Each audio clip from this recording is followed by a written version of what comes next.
자, 오늘부터 이제 새해 수요 예배 시간에는 다니엘서를 같이 상고하도록 하겠습니다. 오늘은 다니엘 1장 1절에서부터 7절까지 있는 본문의 말씀인데, 말씀의 제목은 바벨론 교육을 받은 다니엘이라는 말씀의 제목으로 수요 예배 시간 은혜 나누도록 하겠습니다.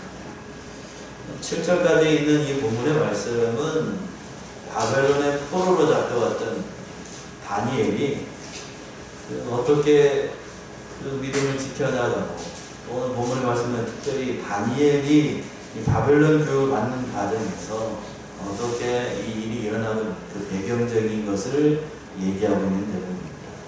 첫 번째 1절과 2절은 하나님께서 유대의 왕과 성전의 기구를 바벨론으로 붙이셨다는 말씀이고, 대제문을 살펴볼게요. 그리고 두 번째는 3절에서부터 5절까지 바벨론 왕이 유대의 소년들에게 바벨론의 그 학문, 갈대아라고 되어 있는데 그 학문을 가르친 걸 말씀하고 있는 거고, 마지막으로 6절과 7절에서는 다니엘과 세 친구들의 이름을 바꿔서 바벨론식으로 계명을 하는 걸 말씀하고 있는 거고, 첫 번째 대제로 와가지고 하나님께서 유대의 왕과 성전의 기구를 바벨론에 붙이셨습니다. 1절 보시게 되면 유다 왕 여호야김이 유예에 있은 지 3년에 바벨론 왕 느부갓네살이 예루살렘이라 그것을 애워쌌더니, 유다 왕 여호야김이 유예에 있은 지 3년, 이제 다니엘서의 배경을 얘기를 하고 있는 거예요. 그러니까 다니엘서는 이스라엘이 북쪽에 있는 이스라엘은 이미 멸망했고 남쪽에 있는 그 유대도 얼마 남지 않은 그런 시기였습니다. 그때의 왕이 여호야김인데 3년이라고 되어 있죠. 그러니까 이제 바벨론의 포로로 잡혀가는 시기가 구분이 얼마 남지 않은 그러한 때였던 거예요. 아까 우리 권찰님에게 아까 지금 하나를 띄워보라고 했는데 지도 한번 보시겠어요? 이때가 어느 때인가 하면, 보이십니까? 조금 크게 보세요. 이때예요. 됐습니다. 됐어요. 이때가 이 다니엘서를 기록하고 있을 때의 국제적인 상황이었어요. 여기가 이제 우리가 이제 오후 예배 시간에 이사야에서 아수르 사네립에 대해서 배웠죠? 네. 아수르 나라가 있었고 북쪽에, 그리고 서쪽에 어떤 나라가 있었냐면 오늘 등장하고 있는 어디? 바벨론이 있었어요. 여기 둘 사이에 아주 강대국인데, 아수르가 강대국이고 그 밑에 서쪽에 밑으로 있었던 나라가 바벨론. 굉장히 두 나라가 옥신각신 그런 치고받고 하는 그런 관계에 있습니다. 오늘 본문에 나오고 있는 느부갓네살 왕, 바벨론 왕 느부갓네살이라고 되어 있죠. 이 바벨론 입장에서 봤을 때 있는 대표적인 정복 군주였고, 아수르 입장에서 봤을 때는 아수르를 패망으로 몰고 갔던 그런 왕입니다. 그러니까 이 둘 사이에 전쟁이 일어나가지고 아수르하고 바벨론하고 전쟁이 일어나서 저 맨 위에 보면 여기 누구라고 되어 있어요? 우시아라고 되어 있죠. 성경에서 보시기에는 이 우시아 왕이 다윗, 그 다음에 히스기야, 그리고 요시야 해가지고 남쪽에 있는 유대의 왕들 가운데 가장 선한 왕 3명을 들라라고 하면 이 3사람을 꼽아요. 근데 요시야가 죽게 됩니다. 어떻게 죽게 되냐면 이 둘 사이의 전쟁, 그러니까 이 아수르하고 요 얘기를 조금 얘기를 해야 이게 무슨 말인지 알아요. 이 둘 사이 어디냐면 이 아수르하고 바벨론하고 둘 사이 전쟁이 있었습니다. 전쟁이 일어나니까 자꾸 어디에 밀리냐면 이 바벨론의 아수르가 자꾸 밀려요. 밀리니까 아수르가 그때 당시에 그 적대국이라고 할 수 있는 요 밑에 있는 나라가 어디냐면 이 나일강 쪽에 있는 나라 어디죠? 시리아라고 그러면 아까 나라를 물어봤잖아요. 나일강이 있는 나라 애굽의 구원을 요청을 했어요. 그래서 애굽의 구원을 요청을 해가지고 이 구원 요청에 흔쾌히 요청을 해가지고 갔던 왕이 누구냐면 성경에 나와요. 바로 느고예요. 느고. 제가 괜히 이 얘기를 하는 것 같아. 바로 느고. 이 바로 느고에 의해서 무기또에서 죽임을 당한 왕, 유대 왕이 누구냐면 누굴 것 같습니까? 요시아예요. 왜 그랬을까 하면 이 요시아는 그 하나님의 사람이었기 때문에 이 유대 나라를 지키려고 하면 어느 편에 서야 된다는 걸 알았냐면 이 아수르도 아니고 애굽도 아니고 어느 쪽? 이 바벨론 쪽에 서야 된다는 걸 알았습니다. 그러니까 이걸 못마땅하게 여긴 이 아수르와 그리고 바론 느고가 이 무교도에 나와서 자기를 막고 있는 요시아를 성경에 보면 잘 나와요. 11개 역대기에. 여기서 죽이고 이 갈구미를 쓰라고 되어 있죠. 보십니까? 이렇게 되어 있는데 여기에서 이제 둘 사이 이 아수르하고 바벨론 사이에서 전쟁이 일어나게 되는데 그때 전쟁이 일어나서 요청을 받고 원정의 요청을 받고 갔습니다만 이미 전쟁은 끝난 상황이었어요. 왜 전쟁이 끝났냐면 이 요시아가 거기에서 그 바론 느고를 막고 거의 일주일 이상을 이 애굽의 군대를 지연을 시켰거든요. 그러니까 이제 바론 느고가 전쟁을 해서 쭉 올라갔습니다만 가보니까 이미 아수르는 전쟁에 패해가지고 거의 멸망 직전에 이르게 됐던 거고 그렇게 전쟁이 끝나버렸어요. 그러니까 바론 느고가 화가 머리끝까지 나가지고 돌아오는 길에 어떤 일이 발생을 했냐면 그 1절에 있는 말씀이 어느 분 한번 1절 다시 한번 읽어보시고 어느 분 한번 읽어보시고 물 좀 마시고 1절 한번 읽어보세요. 유다 왕 여호야김이 왜 있은지 3년에 바벨론 왕 느부갓네살이 예루살렘에 이르러 그것을 에워쌌더니 제가 왜 이 얘기를 하고 있냐면 유다 왕 여호야김이 누구인지를 설명하기 위해서 이 여호야김이 여기서 보시게 되면 이 요시아가 죽고 난 다음에 요시아가 죽으니까 왕권이 비잖아요. 그 왕의 뒤를 이어서 유다의 백성들이 왕을 세운 게 누구냐면 여호아스입니다. 아까 그랬죠? 바로 누구가 그 전쟁에 돕기 위해서 아수르를 돕기 위해서 갔는데 전쟁이 이미 끝난 상황이에요.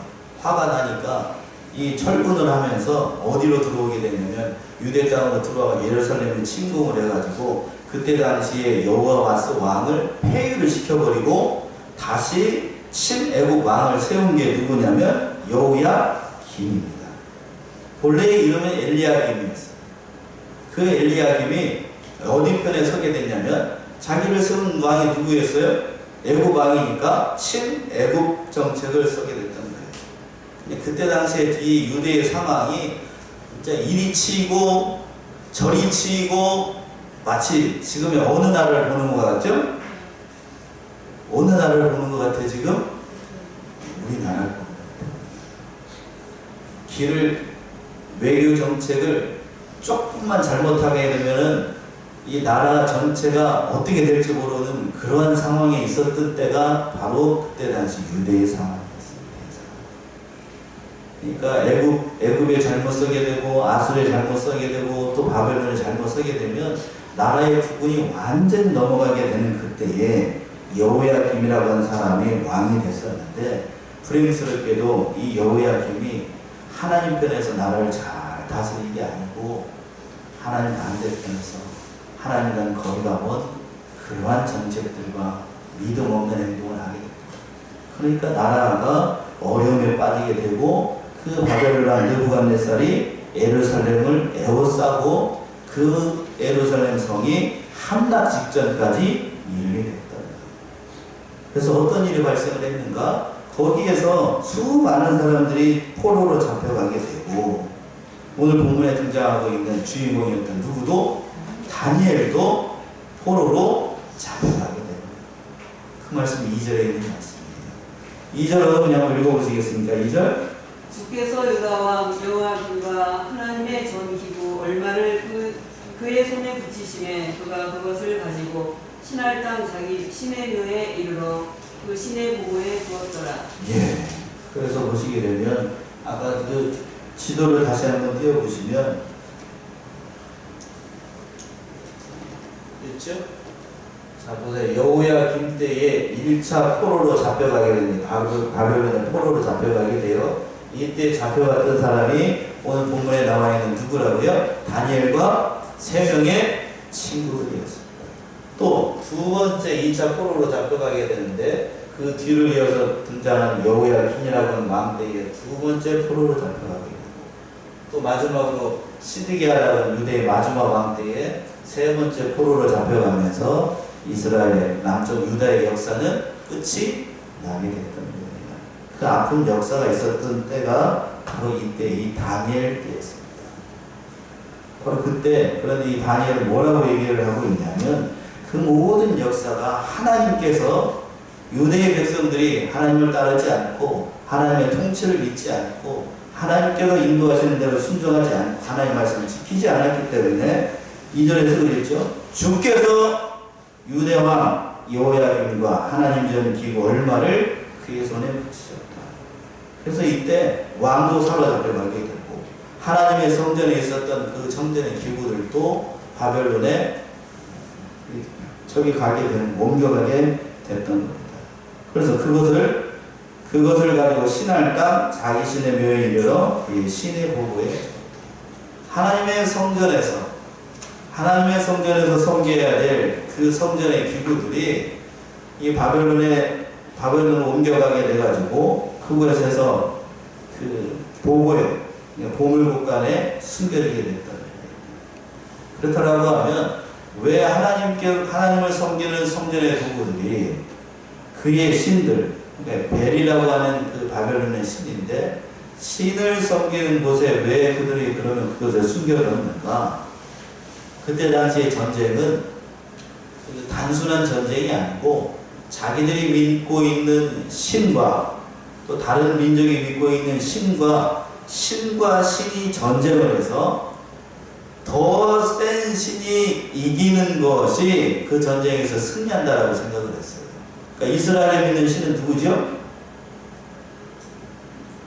이스라엘에 믿는 신의 이름이 누구예요?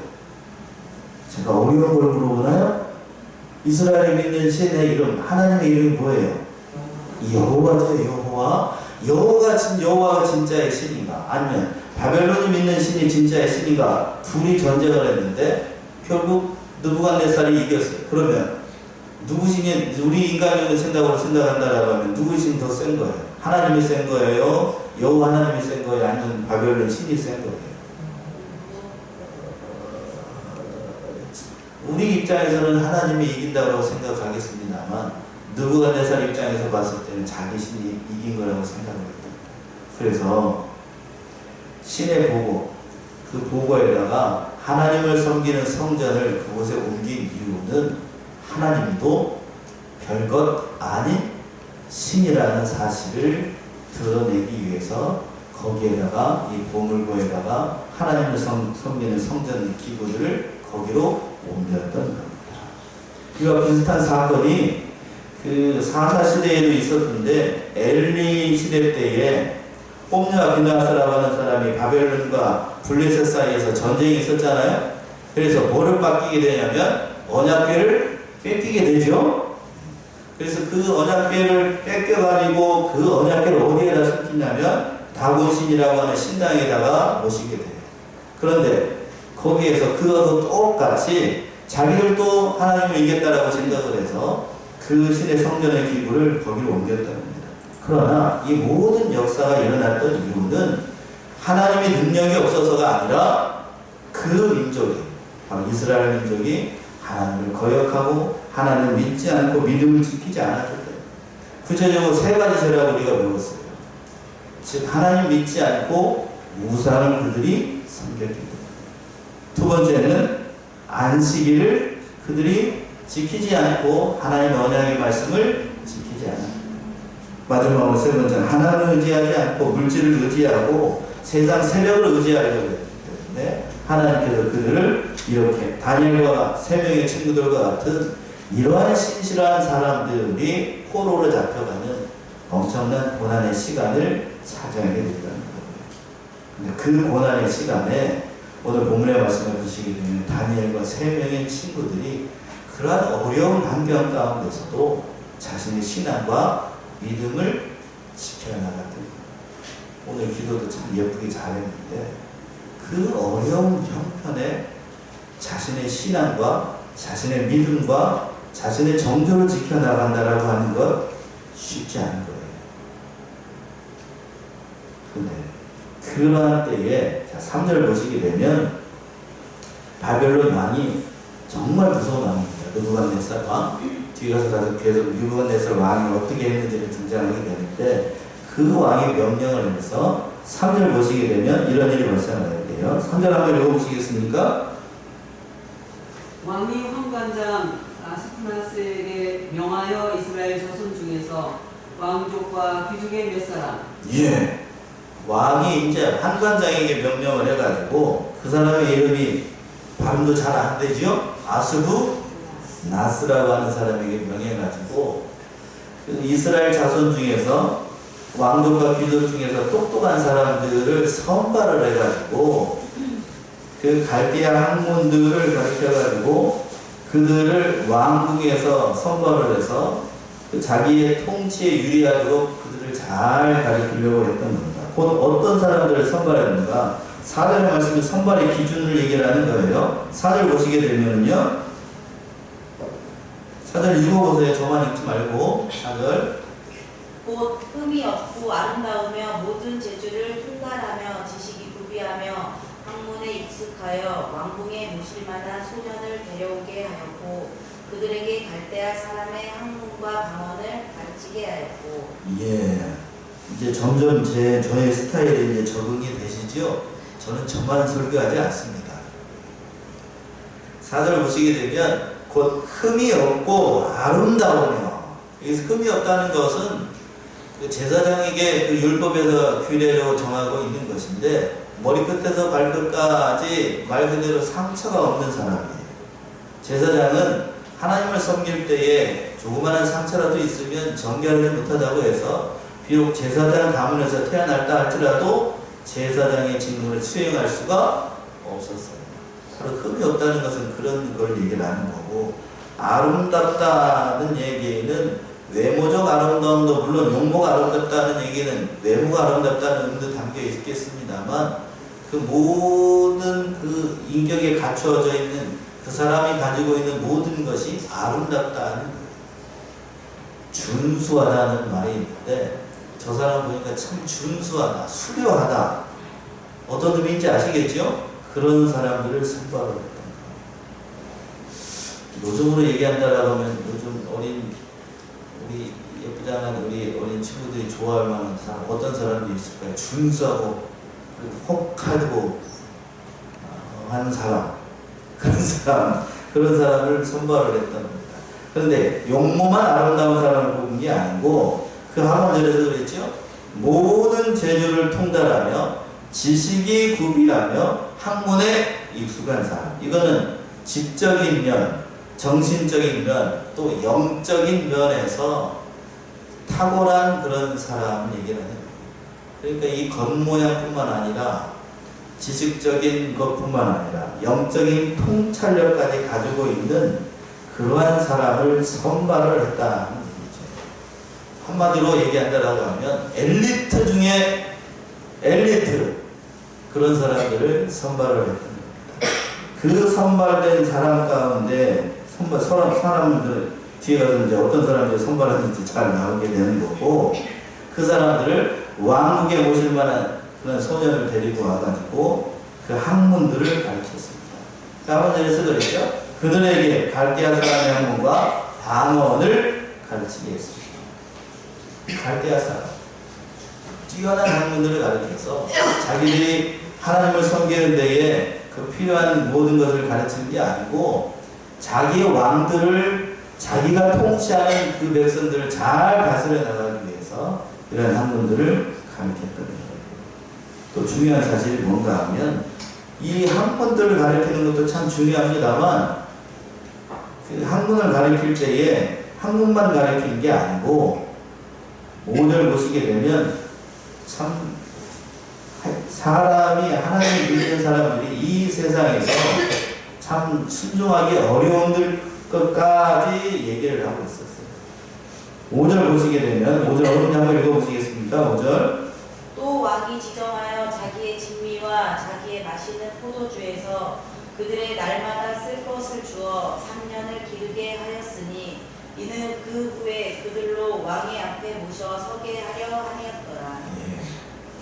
고급진 학문을 가르칠 뿐만 아니로 또 그 거기에서 필요한 모든 것들을 다 왕이 직접 먹고 마시고 살아가는 모든 것들을 다 줬다는 거예요. 제가 이제 신학을 공부를 하려고 이제 신대원에 이제 예전에는 그 대학 신학대학원대학교 신학을 할 때에 기숙사 생활을 했었는데 그거하고 똑같은 거지요.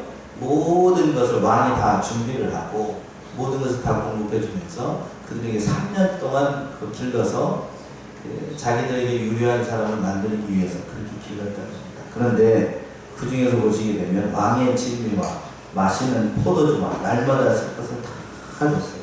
말 그대로 필요한 모든 것들을 다 공급해 줬는데 진수성찬을 다 차려줬던 거예요. 근데 거기에는 우상을 섬기는 사람이니까 반드시 그 상에 올라가게 되면 뭐가 있냐면 우상의 제물을 있었겠지요? 또 본문에 나오게 되면 뭐가 있었습니까? 포도주가 있었어요. 포도주. 우상의 제물이나 포도주나 그 모든 것들은 하나님께서 먹지 말라고 한 음식들이었습니다. 그 모든 제물들이 그 음식들이 다니엘과 3명의 친구들의 상에도 올라왔던 거예요. 레위기에 있는 말씀이죠. 레위기 17장으로 한번 가시면 분명히 얘기하고 있습니다. 하나님께서 레위기 17장 10절에서부터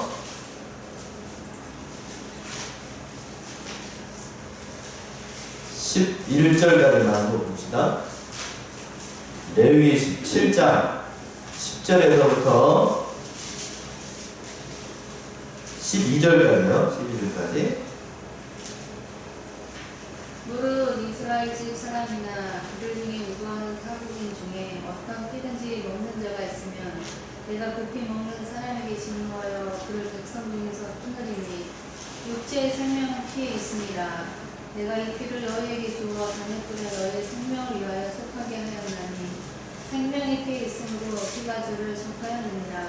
그러므로 내가 이스라엘 자손에게 말하기를 너희 중에 아무도 피를 먹지 말며 너희 중에 우가한 타국인이라도 피를 먹지 말라 하였나니. 예.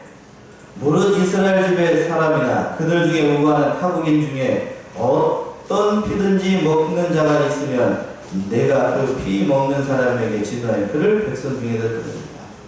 뭐를 먹지 말라고 그랬어요? 피를 먹지 말라. 거기 이제 우상의 제물 가운데는 바로 그런 제물이 있었어요. 그러니까 그 모든 제물들을 보고 4년 동안 길러는 과정 가운데서 이 다니엘과 3명의 친구들이 그러한 산의 진미 가운데서도 먹으면서 자기를 먹지 않으려고 부단히 애를 썼던 대목이 이제 8절 이하에 잘 등장하고 있어요.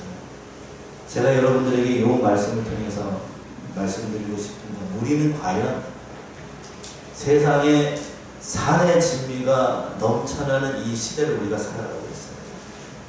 그런 가운데서도 우리의 신앙을 지키기 힘든 환경이 닥쳐올 때에 과연 우리는 어떠한 모습으로 살아가야 될 것인가?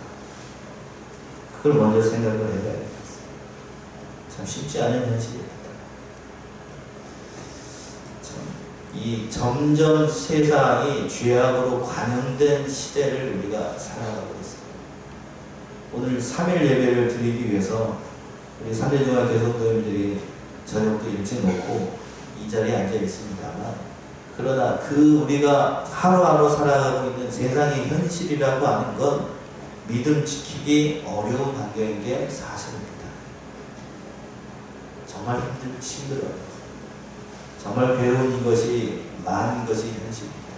믿는 자로서 하루하루 살아간다는 것이 넉넉하지 않은 현실을 살아가고 있다는 거예요.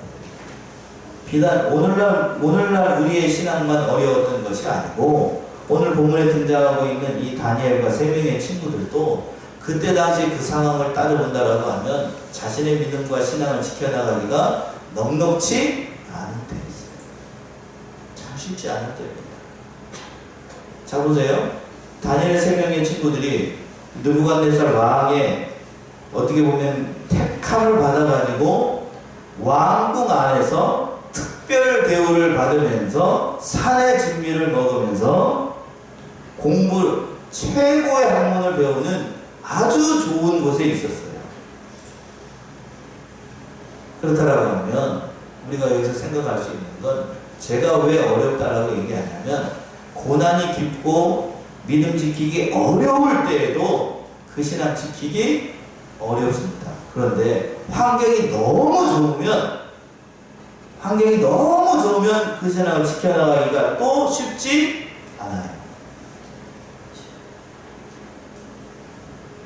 우리의 현실을 한번 보자고요. 대한민국의 믿음의 형편, 대한민국의 교회의 믿음의 형편을 한번 보자. 제가 전에 있던 교회를 예를 안 들 수가 없는데 성악교회를 제가 신고했습니다만 그 교회는 우리 삼대중앙교회처럼 이 시간, 이 수요 예배 시간에 어린 친구들, 젊은 친구들이 교회에 오질 않아요. 다 연세가 지긋하신 분들만 앉아있습니다. 제가 그래도 감사한 건 우리 삼대중앙교회는 엄마를 따라서 이 수요일 밤 예배를 참여한다는 것이 너무 감사한 거예요. 감사한 거.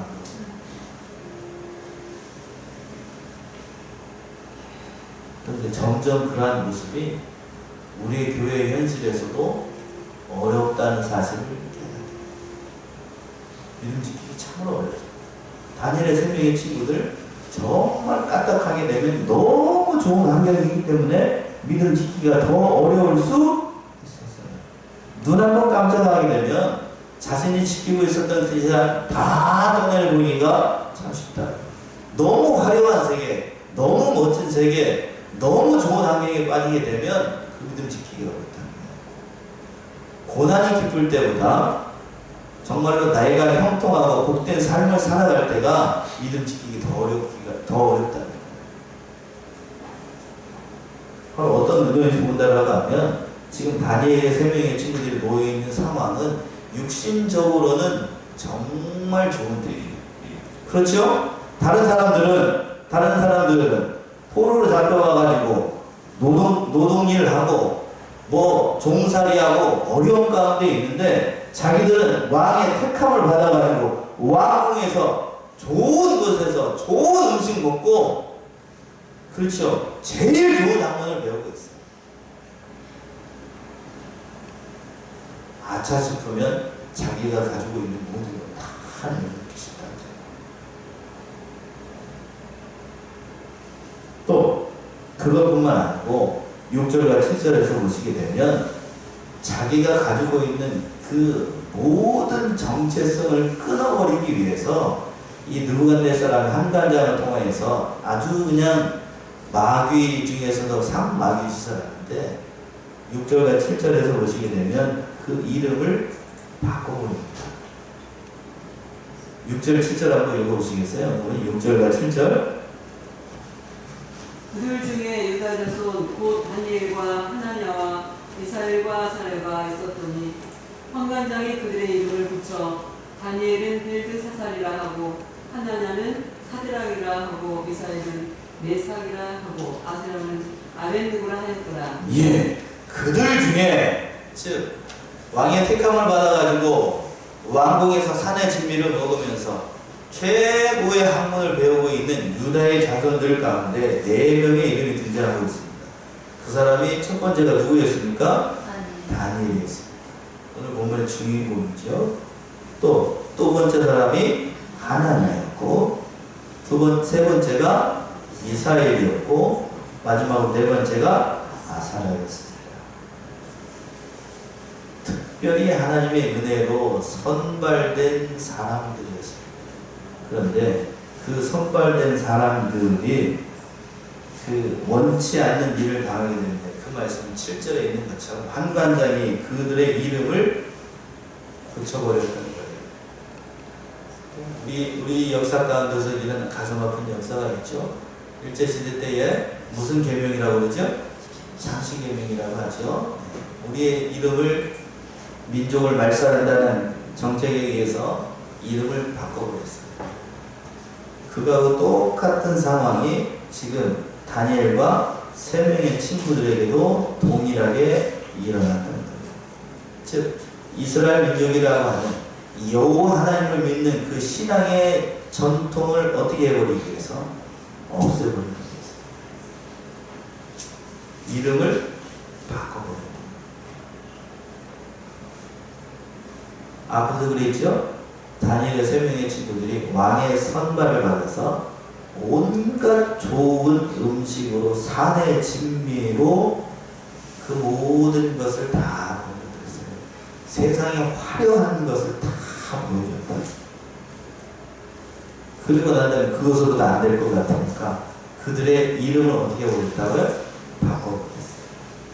그러면 이런 환경이 놓이게 되면 여러분 어린 친구들 저를 한번 적용해보세요. 이런 환경에 놓이게 되면 여러분은 어떻게 하십니까? 그런 환경에서도 나의 신앙과 나의 믿음을 지켜나갈 것인가? 아니면 눈 한번 딱 감고 돼지고기 먹지 말라고 그랬는데 돼지고기 삼겹살 맛있는데 눈 딱 감고 한번 먹고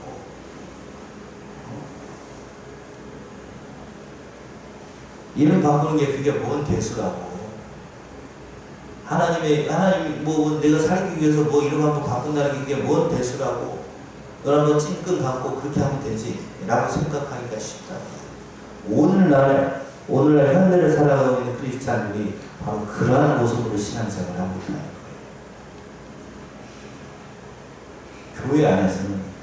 교회 안에서는 누구처럼? 믿는 사람처럼, 믿음이 있는 사람처럼 행동을 합니다만 저 옆문을 사용하세요 라고 되어 있는 저 문을 열고 나가는 순간 우리는 하나님의 사람이 아닙니다. 누구처럼? 단지 하나님의 사람이 아니라 겉모양만 믿는 사람처럼 살아갈 때가 얼마나 많은지 알 수가 없어요. 그냥 형식만, 모습만, 겉모습만 하나님의 사람이지 실제로 우리의 삶 가운데에서는 하나님의 사람은 나타나지 않는다는 사실이에요. 이러한 모습을 누구보다도 잘 아시는 예수님께서 요한계시록에서 보시면 이렇게 얘기를 하고 있습니다. 뭐라고 얘기하시는가 하면 요한계시록 2장 17절 이 말씀 보시고 오늘 말씀 마치겠습니다. 2장 17절 보시면 분명히 예수님께서 이렇게 말씀하십니다. 앞에 되어 있죠? 앞에. 자, 우리 같이 요한계시록 2장 17절 예수님께서 뭐라고 말씀하시는가 분명히 한번 읽어봅시다. 천천히 또박또박 시작. 귀 있는 자는 성령이 교회들에게 하시는 말씀을 들을지어다. 이기는 그에게는 감추었던 만나를 주고 또 흰 돌을 줄 터인데 그 돌 위에 새 이름을 기록한 것이 있나니 받는 자밖에는 그 이름을 알 사람이 없느니라. 예수님께서 뭐라고 말씀하셨냐면 귀 있는 자는 성령이 교회들에게 하신 말씀을 들을지어다. 뭐라고 했습니까? 이기는 그에게는 감추었던 뭐를 주신다고요? 만나를 주신다고 했어요. 만나를 주시는데 반드시 그 앞에 말이 있습니다. 지는 자들에게 이기는 자들에게. 뭘 이기는 자들에게? 세상을 이기는 자들. 바로 오늘 본문에 등장하고 있는 다니엘의 3명의 친구들이 그런 상황이었어요. 자신의 신앙을 꺾어버리기 위해서 자신의 이름을 바꿔버리고 온갖 산의 진미와 세상의 학문으로 하나님 믿는 믿음을 변절시키려고 하는 그런 모든 시도들 앞에서 다니엘과 3명의 친구들은 자신의 신앙을 지켜나갑니다. 어떻게 지켜나갈 수 있습니까? 그건 다음 주 8절에서부터 마지막까지. 우리 사랑하는 삼대주님께서 성도님들, 세상의 풍조가 하나님을 믿기 어려운 시대로 점점 치달아가고 있습니다. 그러한 시대에 우리는 어떠한 신앙에 대해서 하루하루를 살아가야 될 것인가? 우리 자신을 돌아보고 정말로 하나님께서 원하시는 그러한 모습으로 하루하루를 진실되게 하나님 믿는 믿음 가운데 살아나가시는 사랑하시는 삼대중원교 성도님들 모두가 되시길 바랍니다. 기도하겠습니다.